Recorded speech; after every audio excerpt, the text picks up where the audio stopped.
እግዚአብሔር የሰው ልጅ እድሜ ወስኖ ስለነበር ከ120 አያልፍም ስለነበረ በጊዜው 4 ጄኔሬሽን እስኪሄድ ድረስ እስራኤል እየተሰቃየ ስለሆነ ያህዌ የሚባል አምላክ አለ እውነት ያወጣናል።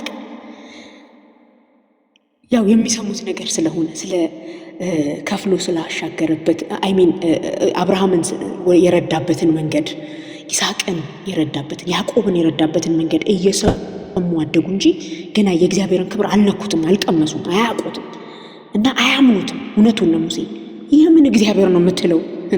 ልክ እንደ መሳፍንት መጽሐፍ ላይ ጌዲዮን እግዚአብሔር ካንተ ጋር ነው ትለኛለህ አለ መልአኩ። እግዚአብሔር ከኛ ጋር ቢሆን ኖሮ አይደል ያለው አንተ ጽኑ ኃያል ሰው እግዚአብሔር ካንተ ጋር ነው ሲለው እግዚአብሔር ካንተ ጋር እግዚአብሔር ከኛ ጋር ቢሆን ለምን ይሄን ሁሉ ዋጋ እንከፍላለን አለ። ለምን እንደዚህ ይሆንብናል እንዳለው እስራኤልም አያውቅምና እግዚአብሔር ያለና የነበረ እኔ ነኝ በላቸው ነው ያለው። በላቸው ይሄ የኔ ስም ነው የሚታወቅ ነው አለና ሙሴ እንደ አንደበት ሆኖት ከወንድሙ ከአሮን ጋር በእግዚአብሔር ሕዝብ ፊት ሲቆም ይህን ስም ነው የተናገረው። ያለና የነበረ እሱ ልኮኛል ብሎ ነው የቆመውና የእስራኤል ሕዝብ ይህንን ስም በደንብ ስለሚያውቀው እኔ ነኝ የሚለው ስም የእግዚአብሔር ስም ነው። ሉዓላዊነቱ፣ ሁሉን ቻይነቱ፣ አዶናይ ኤልሻዳይነቱ ጥቅልል ያለበት ስም ነው እኔ ነኝ የሚለው ስም። ስለዚህ እኔ ነኝ ሲል ይደነግጣሉ፣ ያውቁታል ይህንን ስም። የአብርሃም አምላክ የይስሐቅ ያዕቆብ አምላክ ወደ እነሱ መጣና ወደ ተስፋይቱ ምድር የሚሄዱበትን መንገድ ጀመረ። በፈርዖን ፊት ሙሴ ቆሞ የተለያዩ ተአምራቶች ሆኑ። በስተመጨረሻ ባህር እንደ ግድግዳ ቆሞ እግዚአብሔር ሕዝቡን አሻግሮ አሳለፈ። በእምነት ረገጡ አለፉ ይለናል የዕብራውያን ጻፊ። በተቃራኒው ደግሞ የፈርዖን ሰራዊት በሙከራ ረገጡ ሰምጠው ቀሩ ይለናል። ሰምጠው ቀሩና ለመጀመሪያ ጊዜ ባህር እንደ አንሶላ ተገልጦ ሕዝቡን አሳለፈ። እግዚአብሔር ድንቅ አድርጎ አሳለፈ። ሃሌሉያ! አይለመድም እግዚአብሔር ድንቅ ተአምር። በግብፅ ውስጥ የተለያየ ተአምር አድርጓል እግዚአብሔር እና እዛ ባህር ላይ በግብፅ ያደረገውን ያን ተአምር ይደግማል ሲሉ አልደገምም። በማይታወቅ ተአምር እግዚአብሔር ያሳልፈናል። ሃሌሉያ! በማናቀው ባልለመድነው ተአምር ኢየሱስ ክርስቶስ ያድናል። ትናንት በማናቀው ተአምር ዛሬን ያሳልፈናል። አይቆይ አሁን ጓጉንቸር ላይ ወርድ ነው አሁን ግድ የለም ባንበጣ አሁን ይሄንን ውሃ ወደ ደም ሊቀይረው ነው እንዴ አሁን ነገር ሊያደርግ ነው ሲል የእስራኤል ሕዝብ እግዚአብሔር ባልተጠበቀ መንገድ ባህሩን እንደ ልብስ ሸብሽቦ ጠቅልሎ ሕዝቡን አሳለፈ። ዛሬ እንደዚህ ልባርካችሁ፣ ባለመዳችሁት መንገድ መሻገር ይሆንላችሁ። ባልጠበቃችሁት በእውነት እስከዛሬ እግዚአብሔር በሕይወቴ ድንቅ አድርጓል፣ ይሄ ግን ልዩ ነው የምትሉበት መሻገር ይሄንን አላቀው ኢየሱስ ያድናል።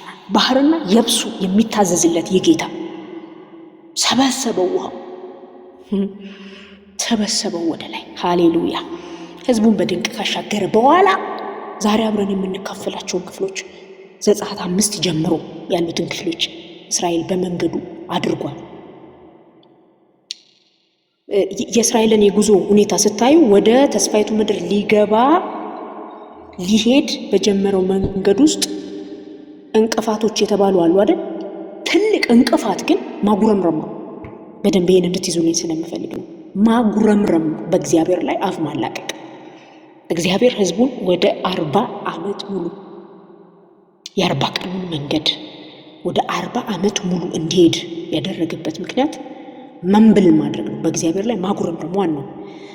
በክርስትና ሕይወት ላይ ወደ ሕይወታችሁ ማጉረምረም የገባ ቀን በእግዚአብሔር ፊት ጩሁ። ይሄን ነው የምነግራችሁ። እግዚአብሔር በጣም የሚጸየፈውና የሚመረርበት ጉዳይ ማጉረምረም ስለሆነ ሕዝቡ ከማጉረምረም ጋር እንደ ቅመም የሚያደርገው ነገር ነበር። በዚህ መንገድ ሲያልፍ፣ በዚህ መንገድ ውስጥ ሲሄድ ማለት ነው። የመጀመሪያው ምክንያት ገና እስራኤል ከግብፅ ምድር ሊወጣ ባለበት መንገድ ላይ ፈርዖን ያደረገው ያ ነገር እስራኤል እግዚአብሔርን መፈለጉ ወደ እግዚአብሔር መጮው ኃጢአት ኦር ደግሞ ለዚህ ነገር ምክንያት እንዲሆን ሲያደርግበት ታያላችሁ። ፈርዖን ሙሴ ወደ ቤተ መንግስት ገብቶ ካስጠነቀቀው ያገለግለኝ ዘንድ ሕዝቤን ልቀቅ ብሎ ካስጠነቀቀው በኋላ ፈርዖን ያደረገው አንድ ነገር አለ። ይሄ ጡቡን መጨመር አይደል? የሚያስገቡትን የጡብ መጠን መጨመር እና ደግሞ በፊት ጭድ የሚያመጣላቸው ሌላ ሰው ነበር። አሁን ራሳቸው ጭዱን እንዲያመጡ ማድረግ። ይሄ እንዲህ ሲጠቀለል ምንድነው ኃላፊነትን ሎድን መጨመር፣ ወደዛ ተስፋ ቃል እንዳንገባ ወደ ተነገረልን ምን በህይወታችሁ እግዚአብሔር ምን እንደተናገራችሁ አላውቅም። ታላቁ ተስፋ ጌታችንን ማየት ነው። በምድር ስንመላለስ ግን የገባላችሁ የተስፋ ቃል እግዚአብሔር አደርገዋለሁ ያላችሁ የተስፋ ቃል አለ አይደል? ያ የተስፋ ቃል እንዳይፈጸም ልክ እስራኤል ላይ ፈርዖን ጡብ እንደጨመረ መጠኑን እንደጨመረባቸው ጠላትም በክርስትና ህይወት ጉዟችን መጀመሪያ ላይ ተስፋ እንድንቆርጥ በቤት ውስጥ ብትሉ፣ በስራ ቦታ ብትሉ፣ ተማሪዎች ብትሆኑ በትምህርት ቤት ፕሬሸር ነው የሚፈጥረው።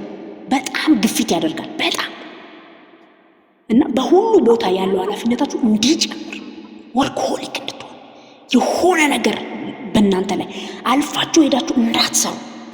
አይገርምም? ፈርዖን ቀና ብለው እንኳን ነፃ የመውጣት ጉዳያቸውን እንዳያስቡ ፕሬሸር ነው ያደረገው፣ ግፊት ነው ያደረገው፣ ጫና ነው ያደረገባቸው። እና አንዳንድ ጊዜ እግዚአብሔርን መፈለግ ለዚህ ሁሉ ምስቅልቅሎሽ መንስኤ እንደሆነ እንድታስቡ ያደርጋቸዋል ጠላት። እና እንደዚህ ብላችሁ አታውቅም? እኔ እኮ ስጸልይ ነገር እኮ ይበዛብኛል፣ የጸለይኩ ቀንማ ፈተናው ይበዛል ብላችሁ አታውቁም ወይ?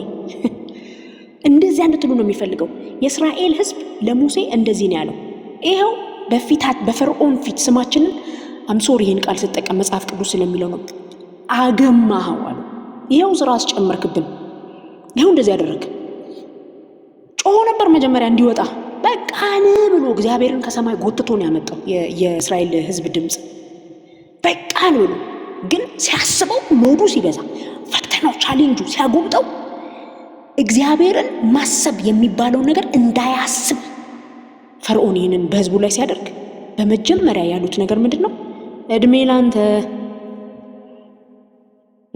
ይኸው ስማችንን በፊቱ አጠለሸህብን። እና ጠላት በዘመናችሁ የሚፈልገው ነገር ምን እንደሆነ ታውቃላችሁ? እግዚአብሔርን መፈለጋችሁ። ስለ ተስፋው እግዚአብሔርን ልትፈልጉ ግድ ነው። ስለ ተስፋው ልትጸልዩ ግድ ነው። እግዚአብሔር ስለገባላችሁ ስለዚያ የተስፋ ቃል በመሰዊያችሁ ላይ ልትጮሁ ግድ ነው። ጠላት የሚፈልገው እግዚአብሔርን መፈለግ ለዚህ ሁሉ ፕሬሸር መንስኤ እንደሆነ እንድታስቡ ነው። ስለዚህ እስራኤል ምን አደረገ? አጉረመረመ ይላል። አጉረመረመ ይቅርብኝ ወደ ማለት እንድትገቡ። አረ ይቅርብኝ የምን መንፈሳዊነት ነው? አረ ይቅርብኝ የምን ጸሎት ነው? እስራኤል እኮ ጸሎትን ሁሉ ረሳው። አይገርምም? ከፕሬሸሩ የተነሳ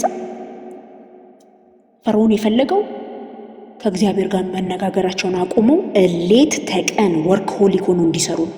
እግዚአብሔር ደግሞ የሚፈልገው ህዝቡ እንዲጮህ ወደ እግዚአብሔር እንዲነጋገርና ከዚህ ስርዓት ነፃ እንዲወጣ አሁን ካላችሁበት ሁኔታ ነፃ ለመውጣት እግዚአብሔር ወደ ተናገራችሁ ኮቨናንት ወደ ተስፋው ቃል በምድር ስትመላለሱ ወደ ገባላችሁ ለአገልግሎት ሊሆን ይችላል፣ ልጆች ለማሳደግ፣ ለመውለድ፣ ለማግባት፣ ኤኒቲንግ የትኛውንም ነገር እግዚአብሔር ወደሱ እንድትጮሁ ይፈልጋል። መጮህ ስትጀምሩ ፕሬሸሩ ይበዛል። አለቃችሁ ይነሳባችኋል። ቤት ውስጥ የሚያገለግሏችሁ ሰዎች፣ የሆነ ሰው፣ ጓደኞቻችሁ፣ ኤኒ ሰው ጠላትን ተጠቅሞ ፕሬሸር ሊያመጣ ይችላል። ልክ እነዚህ ሰዎች ጡብ እንደተጨመረባቸው በስራ ቦታችሁ ላይ በቤት ውስጥ ጫና ሊበዛ እና እኔ አንዳንዴ ይገርመኛል እግዚአብሔርን መፈለጊያው ሙሉ ጊዜ ለአገልግሎት ስለሰጠው ቤት ውስጥ ነው ያለሁትና እግዚአብሔርን በጣም መፈለግ የጀመርኩ ጊዜ የቤቴ ውስጥ ጫና እንዴት እንደሚበዛ አልነግራችሁም። ጫና ሲበዛ ስላችሁ ከልጆቼ ወደኔ ኦር ከባለቤቴ ወደኔ አይደለም፣ የማያልቅ ቀን ይሆንብኛል በስራ። ቆይ አሁን ይሄን አርጌ ጸልያለሁ፣ ቆይ አሁን ይሄን አርጌ ጸልያለሁ፣ ቆይ አሁን ይሄንን ስራና አነባለሁ፣ ቆይ አሁን ይሄን አርጌ የምልባቸው ጊዜያቶች ብዙ ናቸው እና የሆነ ሰዓት ላይ ነው የምነቃው። የሆነ ሰዓት እግዚአብሔር ያነቃኛል። ይሄ ነገር ልክ አይደለም፣ ይሄኛው ይደርሳል እላለሁ። ከዛ ይሄ ይደርሳል። የማይደርስ አንድ ነገር አለ መሰዊያዬ ላይ የእግዚአብሔር ክብር እየጠበቀኝ ነው እላለሁ ለራሴ። ጌታ ቁጭ ብሎ እየጠበቀኝ ነው የምትሉበት አቅም ይሰጣችሁ።